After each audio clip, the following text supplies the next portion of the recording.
gusto lang kunin ang pera sa DBM, but there will be no new enrollments, no new members, because they just want to get the money para pagtakpan yung mga nawawalang pera sa PhilHealth. The real mafia is, kaya nilang gumawa ng kwento, kaya nilang magkunyari na may perang pumasok, kaya nilang magsabing may mga legal na basihan maski wala, at kaya nilang mag-implement ng batas maski hindi pa batas.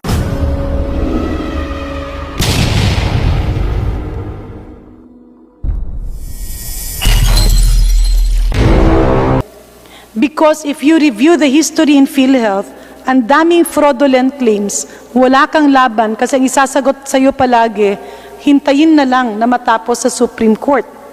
And that will take several years. And while the case is taking its toll in the courts up to the Supreme Court, patuloy naman ang fraudulent activities. And our assessment during that time, if you have, let's say, Hospital A, maraming fraudulent claims, hindi mo a-actionan, sasabihin mo, hintayin ang Supreme Court. In the 7 years or 10 years that you are fighting for that case in the Supreme Court, millions and millions of funds are being suctioned into fraud again. So what did we do? We implemented the stop payment mechanism. Ibig sabihin, pag ikaw ay maraming kaso, at hindi mo yan pinaparesolve at pinapatagal mo at pinapadelay, go ahead, take your time.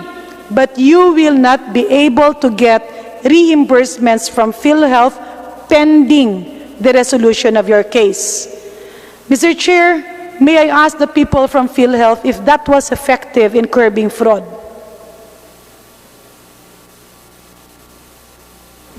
Anyone can reply? Bumababa yung fraud, specifically on cataract, dialysis, and pneumonia, when the stop payment mechanism was instituted? Do I take it that silence means yes? Let me move, Mr. Chair, to my next question. Who overturned the stop payment mechanism?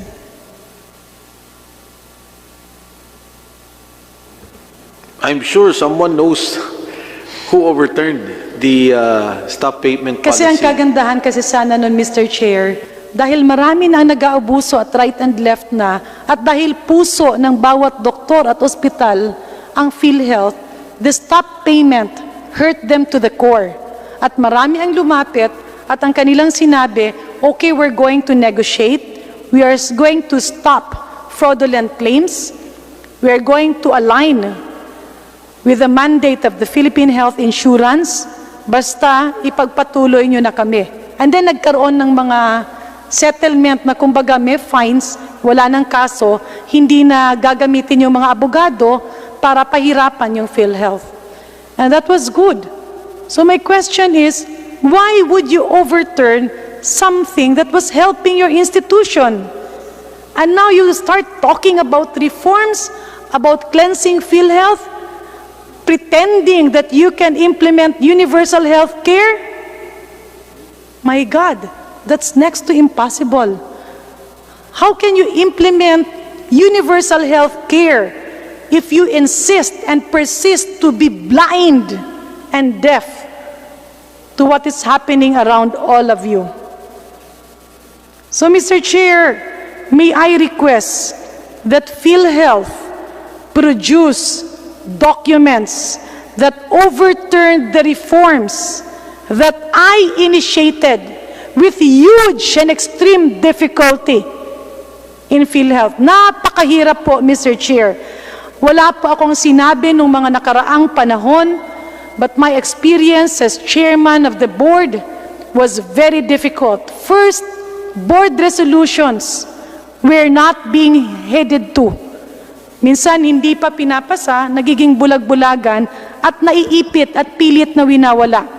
It is not true na takot sila sa board resolutions, just like what they are saying and pointing to in the case of the senior citizens, because our experience actually points to the fact that many of our decisions, lalong-lalo na yung mga resolution related to fraud being approved and passed by the board, ay hindi po pinapasa. Hahalungkatin mo pa yung bawat opisina, pupunta ka pa ba sa kababaan-babaang opisina at hahanapin mo only to find out na, oops, hindi pala inimplement. Ang isasagot sa'yo, ay, ma'am, hindi po nakarating sa opisina namin ang resolution nyo. That can be proven, Mr. Chair, if you look at the reckoning dates by which board resolutions and reforms on PhilHealth were passed, approved by the board, but remained unimplemented. So my next question, Mr. Chair, nung pong ino-audit na ang PhilHealth, right and left po na sinasabi, yung pera ng PhilHealth at yung pera daw ng senior citizens na 10.6 billion was diverted to DOH. Nagulat po ako because it's a big lie. May I inquire from PhilHealth if indeed there was entry of 10.6 billion to the coffers of PhilHealth?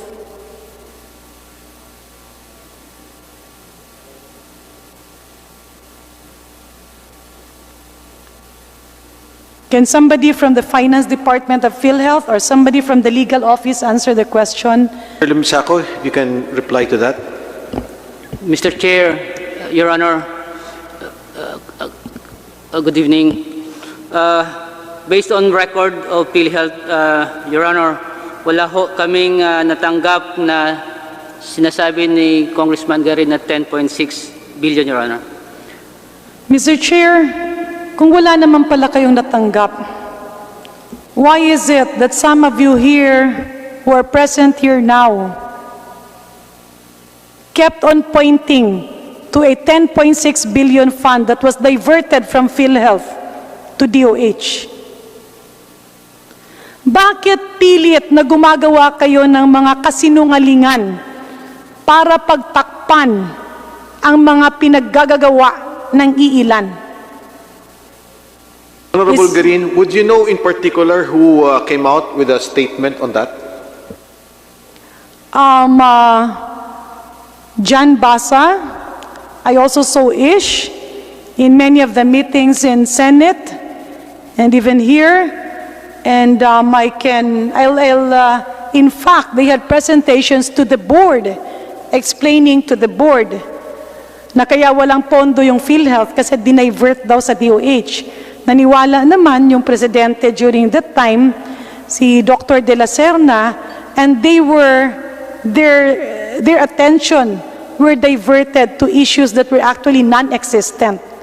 And that was why the I'm sorry, Dr. Vargas was quoted as saying that the 10.6... He was present in those meetings and during the times that the allegations, and I think he was the one who was always at the side of Dr. De La Serna. But it was Dr. De La Serna talking about it. Per the whole board was made to believe that it was inexistent, and during that time, I don't know, maybe like the people who were feeding the board wrong information ended up being promoted, Mr. Chair. Konsensya na po nila yun kung hindi nila aminin, kasi makikita nyo naman bakit yung iba dito ay nagkaroon ng mabilisan na promotion. And now some of them are senior vice presidents.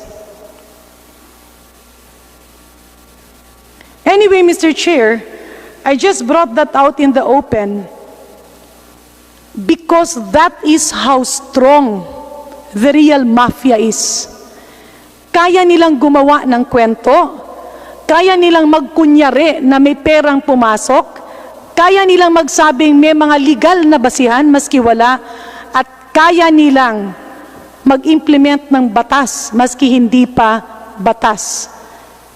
Paulit-ulit po kasi, nung inaudit ang PhilHealth, paulit-ulit pong rason ng ginawa na ninakawan ko raw ng 10.6 billion ang PhilHealth at nilipat sa DOH. For the record, Mr. Chair, that is a big lie.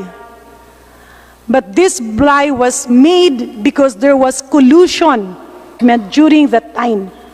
Because the officers of PhilHealth told me na uubos ang pondo dahil hindi sila binabayaran ng DBM. So I went to DBM, very proud, asking for the payment. Nagagalit na nga ako, sabi ko, bayaran nyo yung PhilHealth. To my surprise, on the third meeting, para po akong binuhusan ng boiling water. Nanliit po ako at nahiya ako sa sarili ko. Because DBM told me front, ma'am, pwede ka naming makausap, wala kang mga kasama dito sa maliit na kwarto. And they showed me, gustuhin man naming bayaran yung sinasabing 10 points, malaki po yun I think 30 billion. Itong mga iba, hindi ito totoong miyembro. At ito yung pinapabayaran ng miyembro para i-justify yung 10.6 billion because it's there as a program fund.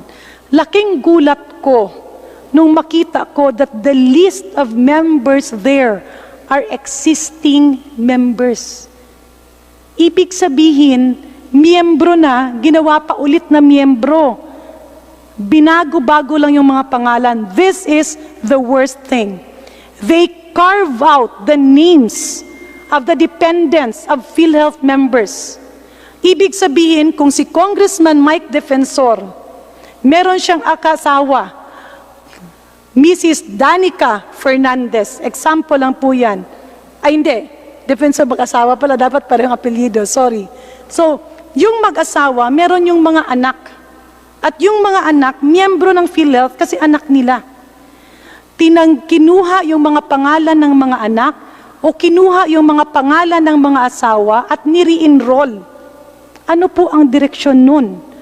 Gusto lang kunin ang pera sa DBM, but there will be no new enrollments, no new members, because they just want to get the money para pagtakpan yung mga nawawalang pera sa PhilHealth.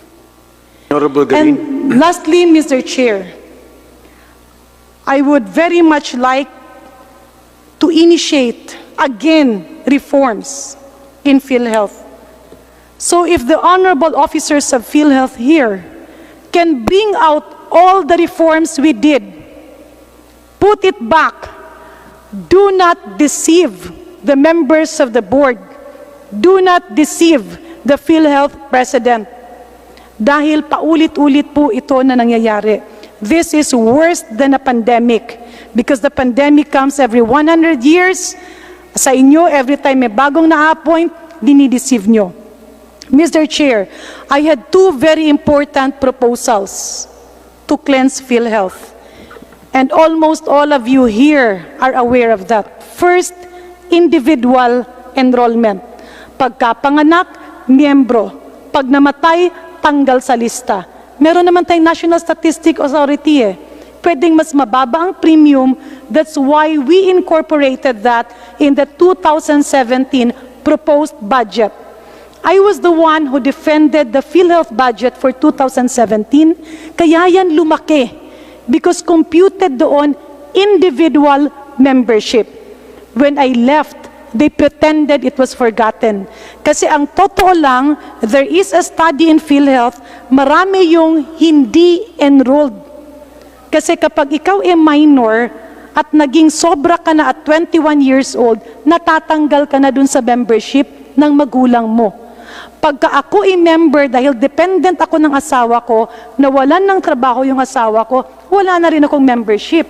So let's do it individual para mawala yung mga pangalan dyan na hindi totoong tao. Or mga totoong tao pero ginawan ng pangalan 2 beses, 3 beses, 5 beses. Next, you have to outsource your legal office and your finance department should be independently seen.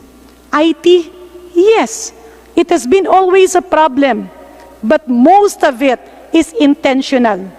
When we tried to automate PhilHealth, kaliwat kanan na bugbog, ang suntat-suntok ang natanggap ko.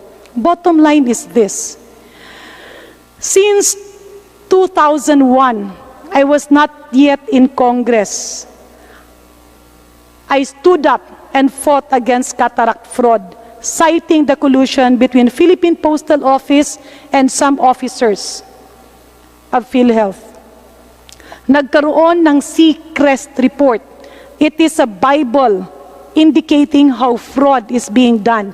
Unfortunately, all of the copies are missing up to this point of time. That study was commissioned by DOH in the early 2000s. Nagkaroon ng reforms noong 2004, nawala ulit, binalik yung reforms ng 2006, nawala ulit, binalik ng reforms ng 2014 and 15, nawala ulit. It will always be a repeated cycle.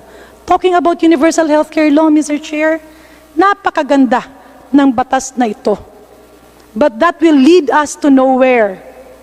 If the people who has been continuously deceiving the minds of those who does not understand health financing, wala tayong mapupuntahan. Kaya ang tanong ko, Dr. Ish, you have been in PhilHealth for 21 years. We have a curfew. Yes, Mr. Chair. Did you ever do cash advance refund for Yolanda? Kasi yan ang palagi niyong reason.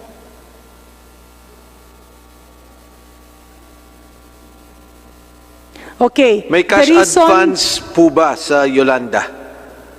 Yung ginagawa natin ngayon sa IRM. COVID, sa IRM.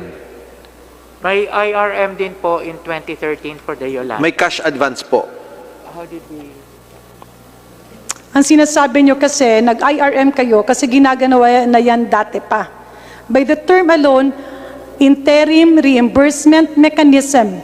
Cash advance is never a mode of payment in any insurance facility. It is not a mechanism of payment in PhilHealth. I am 2,000% sure of that. So ngayon, ba't nyo sinasabi na meron ng IRM dati? Nagkaroon ba ng precedence? Was there ever a cash advance released during calamities?